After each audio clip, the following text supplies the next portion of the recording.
നിങ്ങൾ spec sheet മാത്രം നോക്കി മറ്റുള്ള വണ്ടികളെ കമ്പയർ ചെയ്യുന്നൊരു റിവ്യൂ കാണാനാണ് ഇവിടെ പ്രതീക്ഷിക്കുന്നതെങ്കിൽ ചിലപ്പോൾ നിങ്ങൾക്ക് ഈ വീഡിയോ സ്കിപ്പ് ചെയ്യേണ്ടി വരും. കാരണം അങ്ങനെ ഒരു റിവ്യൂ അല്ല ഞാനിവിടെ പറയാൻ പോകുന്നത്. പക്ഷേ നിങ്ങളെപ്പോലെ തന്നെ ഞാനും ആദ്യം സ്പെക് ഷീറ്റ് മാത്രം നോക്കി ഈ വണ്ടിയെ ജഡ്ജ് ചെയ്ത ഒരാളാണ്. സത്യത്തിൽ ഈ വണ്ടിയെക്കുറിച്ച് നിങ്ങൾക്ക് ആദ്യം ഒരു റിവ്യൂ കണ്ടപ്പോൾ തോന്നിയ പല നെഗറ്റീവ് തോട്ട്സും വളരെ വാലിഡാണ്. കാരണം ഇതിലും വാല്യൂ ഫോർ മണി ആയ, ഇതിലും കംഫർട്ട് തരുന്ന, ഇതിലും മൈലേജ് തരുന്ന, ഇതിലും ടോപ്പ് ആൻഡ് പെർഫോമൻസ് തരുന്ന ഒരുപാട് വണ്ടികളുണ്ട്. അപ്പോൾ സ്വാഭാവികമായിട്ടൊരു ചോദ്യം വരും, എന്ത് കാരണം കൊണ്ടാണ് പിന്നെ നമ്മൾ ഈ വണ്ടി ചൂസ് ചെയ്യേണ്ടത്? സത്യത്തിൽ എൻ്റെ മനസ്സിലും ഇതേ ചോദ്യമായിരുന്നു ആദ്യം ഈ വണ്ടി കണ്ടപ്പോൾ ഉണ്ടായിരുന്നത്. പക്ഷേ എൻ്റെ പെർസ്പെക്റ്റീവ് മാറ്റിയത് സ്പെക് ഷീറ്റല്ല, ഈ വണ്ടി ഓടിച്ചതാണ്. 2 ദിവസം ഈ വണ്ടി കയ്യിൽ വെച്ച് ഉപയോഗിച്ചതിന് ശേഷമാണ് എനിക്കൊരു കാര്യം മനസ്സിലായത്. ഒരു മോട്ടോർ സൈക്കിളിനെ നമുക്ക് സ്പെക് ഷീറ്റ് മാത്രം വെച്ച് ഒരിക്കലും അനലൈസ് ചെയ്യാനോ ജഡ്ജ് ചെയ്യാനോ ഒന്നും പറ്റില്ല. ഒരു ബൈക്കിൻ്റെ കഥ അവിടെ കൊണ്ട് തീരുന്നില്ല. അപ്പോൾ നമുക്ക് XSRൻ്റെ ബാക്കി എൻ്റെ പേഴ്സണൽ റൈഡിങ് എക്സ്പീരിയൻസ് എന്തൊക്കെയാണെന്ന് നോക്കാം.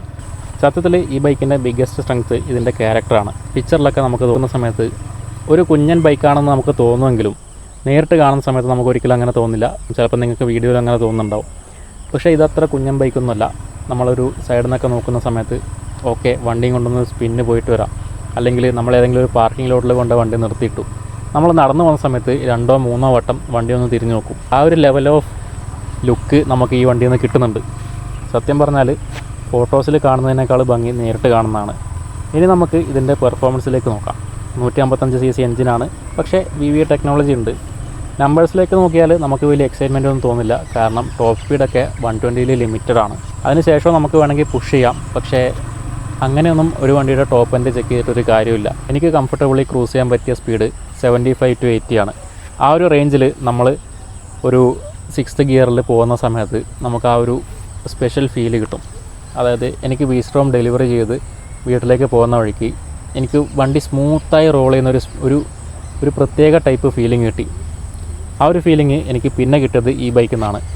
ഒരു 75 to 80 സ്പീഡിൽ നമ്മൾ 6 സ്പീഡിൽ ഇങ്ങനെ ക്രൂസ് ചെയ്യുന്ന സമയത്ത് ഒരു വണ്ടിക്ക് യാതൊരു റെസിസ്റ്റൻസും ഇല്ലാതെ മൂവ് ചെയ്യുന്ന ആ ഒരു സ്പെഷ്യൽ ഫീലിംഗ് ഇതിൽ നിന്ന് എനിക്ക് കിട്ടി. ശരിക്കും അത് നിങ്ങൾ വണ്ടി ഓടിച്ച് നോക്കിയാൽ തന്നെ മനസ്സിലാവുള്ളൂ.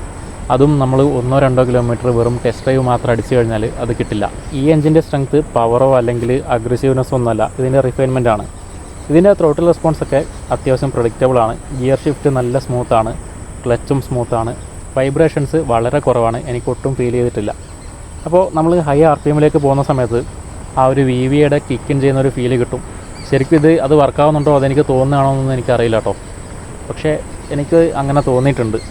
റോക്കറ്റ് പോലെയൊന്നും പോയില്ലെങ്കിലും റെവിയാനൊക്കെ നല്ല ഫണ്ണായിട്ടുള്ള എഞ്ചിനാണ്. പില്യൺ ഇല്ലെങ്കിൽ നമ്മൾ ഒറ്റയ്ക്കാണ് പോകുന്നതെങ്കിൽ ഫണ്ണായിട്ട് റൈഡ് ചെയ്ത് കൊണ്ടുപോകാം. നല്ല സ്മൂത്താണ്. ഈ വണ്ടി ചൂസ് ചെയ്യുന്നവർ അധികവും സിറ്റിയിലേക്ക് ചൂസ് ചെയ്യുന്നവരാണ്.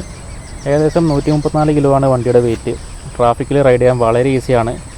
വണ്ടി ലൈറ്റ് ആയതുകൊണ്ട് ഡയറക്ഷൻ മാറ്റാനും ഫ്ലിക്കർ ചെയ്യാനും പാർക്കിങ്ങിലൊക്കെ മാനുവർ ചെയ്തെടുക്കാനൊക്കെ വളരെ ഈസിയാണ്. നമ്മൾ വണ്ടി ഇങ്ങനെ നിർത്തിയിട്ട് ഒരു ചായക്കടയിൽ പോയിരുന്ന് ചായ കുടിച്ചുകൊണ്ട് വണ്ടി നോക്കുമ്പോൾ കിട്ടുന്നൊരു ഫീലുണ്ട്. അത് ഈ വണ്ടിയായിട്ട് നമുക്ക് ആ ഒരു കണക്ഷൻ കിട്ടിക്കഴിഞ്ഞാലേ ആ ഒരു ഫീലിംഗ് നമുക്ക് കിട്ടുള്ളൂ. അതും നമ്മൾ സ്പെക് ഷീറ്റ് നോക്കിയാലോ 1-2 കിലോമീറ്റർ ഓടിച്ചാലോ കിട്ടില്ല. അതുപോലെ തന്നെ പിന്നെ നമുക്ക് നോക്കാനുള്ളത് കംഫർട്ടാണ്. ഒരുപാട് കോംപ്രമൈസ് ഉണ്ട്. സീറ്റിനെക്കുറിച്ച് ഒരുപാട് പേര് പോസിറ്റീവ് പറയുന്നത് ഞാൻ കേട്ടു. പക്ഷേ പേഴ്സണലി സീറ്റ് അത്രത്തോളം കംഫർട്ടബിളായി എനിക്ക് തോന്നിയില്ല. അതുപോലെ തന്നെ സസ്പെൻഷൻ നല്ല സ്റ്റിഫാണ്. സസ്പെൻഷനും സീറ്റും കൂടെ ഒന്നിനൊന്ന് മെച്ചെന്ന് പറയുന്ന പോലെയാണ്. അത്രയും ഹാർഡാണ് രണ്ടും. അപ്പോൾ നമ്മൾ ലോങ്ങൊക്കെ പോകുന്ന സമയത്ത് ഒരുമാതിരി ഗട്ട് റോഡും കൂടി ആണെങ്കിൽ സസ്പെൻഷൻ്റെ ഭാഗത്തുനിന്ന് മോശം ഫീഡ്ബാക്ക് ആയതുകൊണ്ട് തന്നെ നമ്മൾ നന്നായിട്ട് ടയർഡാവും. പിന്നെ ഇതിലെനിക്ക് സസ്പെൻഷൻ്റെ കൂടെ നെഗറ്റീവ് തോന്നിയ വേറെ 2 കാര്യങ്ങളാണ് ഈ ഒരു സാധനത്തിൻ്റെ പ്ലേസ്മെൻറ്റ്. നമ്മളൊരു പാനിക് സിറ്റുവേഷനിൽ ഹോൺ അടിക്കുന്ന സമയത്ത് നമ്മൾ ആദ്യം ഞെക്കിയ ഇൻഡിക്കേറ്ററിൻ്റെ സ്വിച്ച് ആയിരിക്കും. ഇൻഡിക്കേറ്റർ ഉണ്ടെങ്കിൽ നമ്മൾ റോഡിൽ നിന്ന് കണ്ണ് മാറ്റി ഇങ്ങോട്ടേക്ക് നോക്കിയിട്ട് വേണം ഇൻഡിക്കേറ്റർ ഇടാൻ. അതുപോലെ തന്നെ നമ്മുടെ കൂളൻറ്റിൻ്റെ ടാങ്ക് അത് എഞ്ചിൻ്റെ അടിയിലാണ് കൊണ്ടുവച്ചേക്കുന്നത്. പൊതുവെ ഈ വണ്ടിക്ക് ഗ്രൗണ്ട് ക്ലിയറൻസ് കുറവാണ്. അതിൻ്റെ കൂടെ ഈ ക്യാന് കൊണ്ടേ അടിയിൽ വെച്ച് കഴിഞ്ഞാൽ ഉറപ്പായിട്ടും അടി തട്ടുന്ന സമയത്ത് അതിനടി കിട്ടും. അപ്പോൾ അത് കൗണ്ടർ ചെയ്യാൻ വേണ്ടിയിട്ട് കമ്പനി ഒരു ഗാർഡ് കൊടുത്തിട്ടുണ്ട്. പക്ഷേ ആ ഗാർഡ് പ്ലാസ്റ്റിക്കാണ്. നമ്മൾ ആ പ്ലാസ്റ്റിക് ഗാർഡ് മാറ്റിയിട്ട് മെറ്റലിൻ്റെ ഗാർഡ് എന്തായാലും ഇടണം. അല്ലെങ്കിൽ അടി കെട്ടിക്കഴിഞ്ഞാൽ രണ്ടും പൊട്ടിക്കഴിഞ്ഞാൽ ഷോറൂമിൽ കൊണ്ടുപോയി അവിടെ ഒരുപാട് നാൾ വെക്കേണ്ടി വരും. കാരണം പുതിയ വണ്ടി ആയതുകൊണ്ട് പാർട്സൊക്കെ വന്ന് തുടങ്ങുന്നേ ഉള്ളൂ. ഇതൊന്നും നിങ്ങൾക്ക് വാറണ്ടിയിൽ കവർ ആവത്തുമില്ല. 100-110 കിലോമീറ്ററിലൊക്കെ ക്രൂസ് ചെയ്യുന്നതാണെങ്കിൽ വിൻസ്ക്രീൻ ഇല്ലാത്തത് കൊണ്ട് തന്നെ ആ ഒരു വിൻ ബ്ലാസ്റ്റും നമ്മുടെ സസ്പെൻഷൻ്റെ മോശം ഫീഡ്ബാക്കും എല്ലാം കൂടെ നമ്മളെ പെട്ടെന്ന് ടയേർഡാക്കും. അപ്പോൾ ചെറിയൊരു വിൻസ്ക്രീൻ ആവശ്യമാണ്. അതുപോലെ തന്നെ സീറ്റിനൊരു കുഷ്യനും ആവശ്യമാണ്. ഇതൊക്കെ നമുക്ക് നൈസായിട്ട് ഹാൻഡിൽ ചെയ്യാൻ പറ്റുന്ന കാര്യങ്ങളേ ഉള്ളൂ. നമ്മുടെ ഇന്ത്യൻ മാർക്കറ്റിൽ എന്തിനാണ് ഇത്രത്തോളം ഹാർഡ് സസ്പെൻഷൻ കമ്പനി കൊടുത്തേക്കുന്നതെന്ന് എനിക്കറിയില്ല. കാരണം ഇവിടെ അധികം പണി നടക്കുന്ന റോഡുകളാണുള്ളത്. പണി തീർന്ന റോഡുകൾ വളരെ കുറവാണ്. ഇതിനോട് യൂസ്ഡ് ടു ആയിക്കഴിഞ്ഞാൽ നമുക്ക് വേറെ വണ്ടിയിലൊന്നും ആ ഒരു ഫീൽ കിട്ടുകയില്ല. ഇതിന് വേറൊരു ഫീലാണ്. ഹൈവേ പെർഫോമൻസ് നോക്കിക്കഴിഞ്ഞാൽ ഞാൻ നേരത്തെ പറഞ്ഞ പോലെ തന്നെ 100-110 വരെ നമുക്ക് ക്രൂസ് ചെയ്യാൻ വലിയ പ്രശ്നമില്ല. എഞ്ചിനും ആ ഒരു സ്പീഡിൽ റിലാക്സ്ഡ് ആണ്. പിന്നെ മൈലേജ് നോക്കുന്നതാണെങ്കിൽ ടാങ്കിൻ്റെ കപ്പാസിറ്റി 10 ലിറ്ററേ ഉള്ളൂവെങ്കിലും നമുക്ക് എങ്ങനെ പോയാലും ഒരു 40-ന് മേലെ മൈലേജ് കിട്ടും. അപ്പോൾ ഒരു ഫുൾ ടാങ്ക് അടിച്ചു കഴിഞ്ഞാൽ 400 കിലോമീറ്റർ കുറഞ്ഞത് ഈസി ആയിട്ട് കിട്ടും. അപ്പോൾ ഈ വണ്ടി വാങ്ങിക്കേണ്ടത് ആരൊക്കെയാണ്?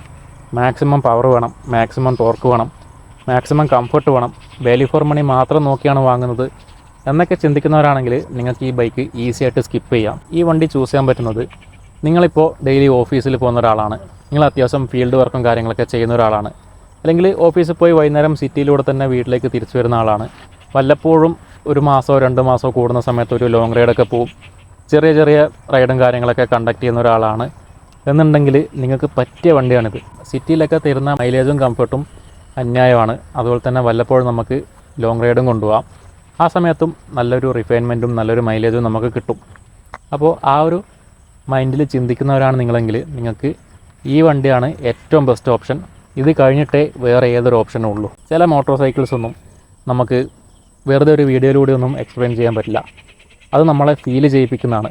ആ ഫീലിംഗൊക്കെ പറഞ്ഞറിയിക്കാൻ വളരെ ബുദ്ധിമുട്ടാണ്. അത് ഫീൽ ചെയ്ത ഒരാളാണെങ്കിൽ ഒരു നോട്ടത്തിലൂടെയോ ചിരിയിലൂടെയോ അങ്ങോട്ടും ഇങ്ങോട്ടും മനസ്സിലാവും. അത്തരത്തിലുള്ള കുറച്ച് ബൈക്കുകളിൽ ഒരു ബൈക്കാണ് നമ്മുടെ XSR. അപ്പോൾ വീഡിയോ നിങ്ങൾക്ക് ഇഷ്ടപ്പെട്ടെന്ന് വിചാരിക്കുന്നു. ഇഷ്ടപ്പെട്ടെങ്കിൽ ഒന്ന് ലൈക്ക് ചെയ്യുക, ചാനലൊന്ന് സബ്സ്ക്രൈബ് ചെയ്ത് സപ്പോർട്ട് ചെയ്യുക. അപ്പോൾ എല്ലാവർക്കും താങ്ക്സ് ഫോർ വാച്ചിങ്.